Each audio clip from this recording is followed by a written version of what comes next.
Diyos Pabiscum! Sa Lacatis at Arnates, lumayas ka!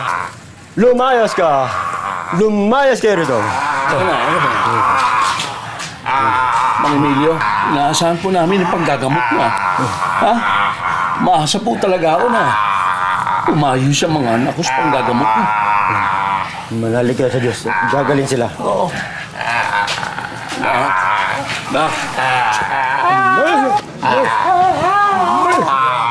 Kuya. Tay, ano po ba talaga nangyari kay Kuya? Magagaya na. Sa kuya, tumigom siya. Pareho silang napapadalas ng pagsabi ng demonyo sa kanila. Ayaw silang tigilan ng masamang espiritu. Kaya anak, paki-pray over mo ang kapatid mo. Paki-pray over mo siya. Sige na. Tay, baka naman hindi dasal ang kailangan nila. Baka naman kailangan natin pa-check up para malaman natin yung totoong kondisyon nila.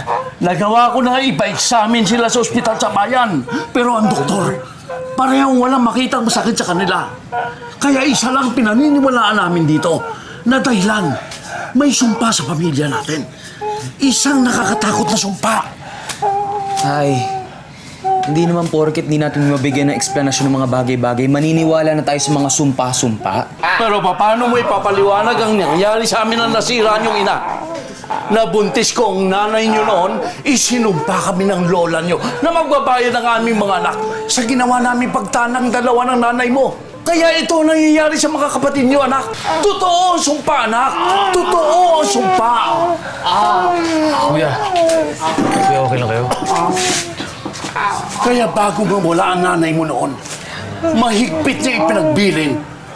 Naiaalay namin ang buhay na isa naming anak sa simbahan para mawala ang sumpa, anak. Kaya inaasahan namin ang pagpapari mo. Tay, huwag niyo namang isipin na may kapalit na biyayang pagpapari ko. Hindi ganun ang Diyos. Pag talagang nasa kalooban niya, matutupad ang mga hinihiling natin sa Kanya. Tsaka isa pa, kusa kong pinili tong bukasyon na to. Gusto ko talaga maging pare.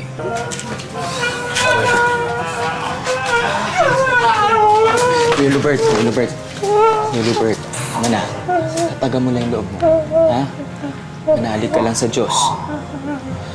Basta hindi ka namin papabayaan, ha? Yung dalawa ni Kuya Domingo.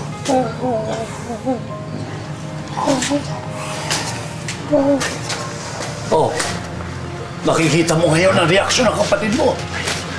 Hindi ka pa man lubos na pare. Malakas ka na kagad sa taas, anak.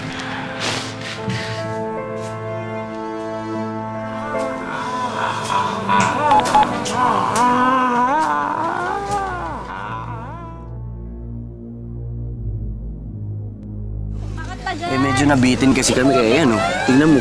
Naisipan namin na mag-extend. Huwag kang mag-alala, bro. Magpapakasaya lang tayo ngayon. Kakalimutan natin lahat ng problema. Magpapakalunod tayo sa alak. Jay, alam mo naman di ako pwede uminom ng alak. Alam mo naman na... Tama na yan. Napag-usapan na natin yan, diba? Ito yun na yun. Tara na, tara. Okay, everyone! Look who's back! Guys, cheers! Cheers! Yeah! Simulan na! Oh, sige na. Sige na. Ikaw naman, nahiya ka pa. Oh, tabi tayo. Ay, ito! May extra dito. Tol. Sa'yo na to. Tol. Salamat. Cheers! Cheers! Cheers.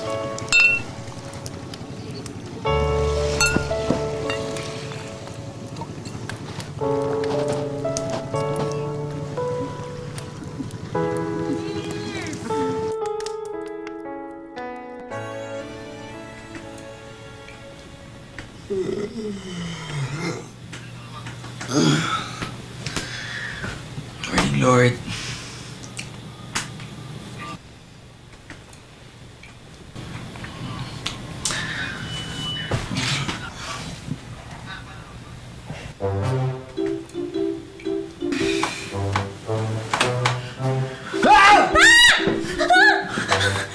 Julina?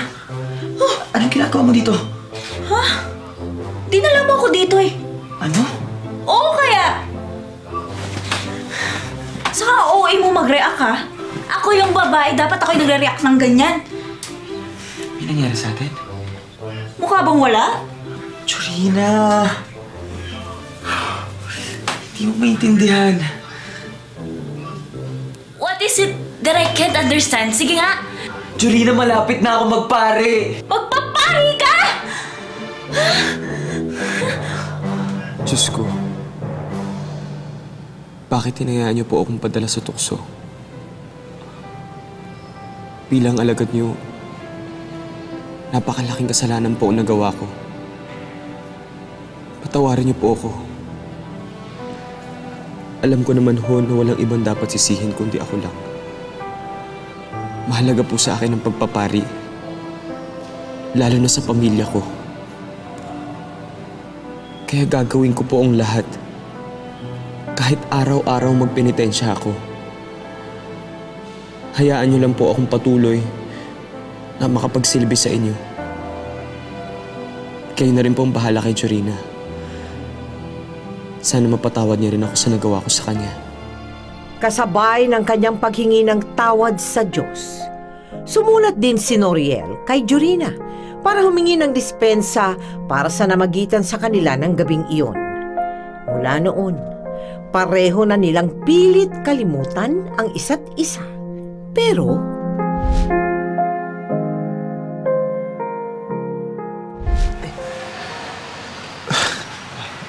Brother naman, mukha bang Florian pa ako para i-wax mo? Ano ba nangyayari sa'yo?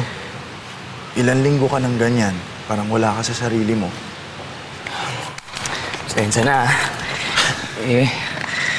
Ano ba kasing ginagawa mo dito? Alam mo namang ako'y nakatoka ngayon sa paglilinis eh. May naghahanap kasi sa'yo. Ha?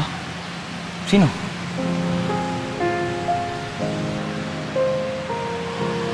Iwan ko muna kayo, ha?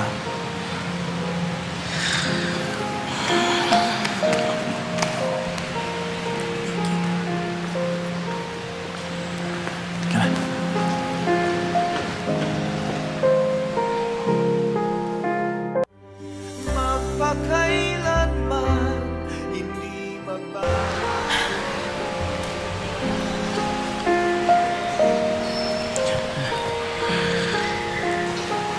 Jorina, kamusta? Anong ginagawa mo dito? Don't worry.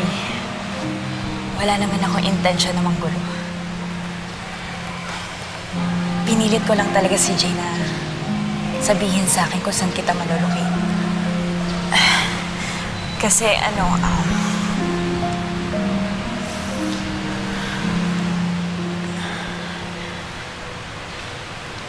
I'm pregnant. Nung buntis ako, nagbunga yung one night na may nangyari sa atin. Noriel, don't get me wrong ha. Wala akong balak na habulin ka. I just felt na karapatan mong malaman yung totoo. Kaya naglakas loob ako na pumunta dito. Alam ko naman na committed ka ni. Saka, hindi naman basta-basta yung karibal ko, di ba? Ano ba naman yung laban ko sa kanya? Kaya hindi kita aagawin sa kanya.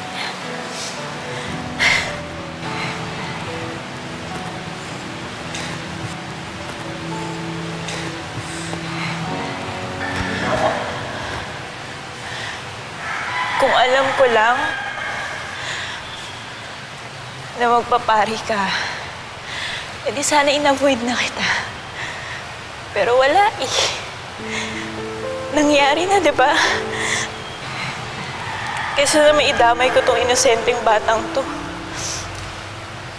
Kasi mas malaki magiging kasalanan ko pag pina-abort ko to. So yun. That's about it. I just want you to know na itutuloy ko yung pagbubuntis ko. And I also came here to apologize. And I assure you, walang makakaalam na ikaw yung father nito. Hindi rin naman mangyayari ito kung di ko naman yung ginusto eh. I'm so sorry. I'm so sorry.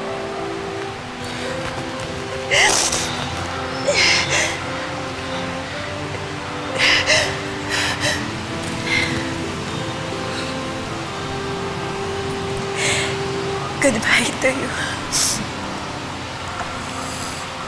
Brother Noriel.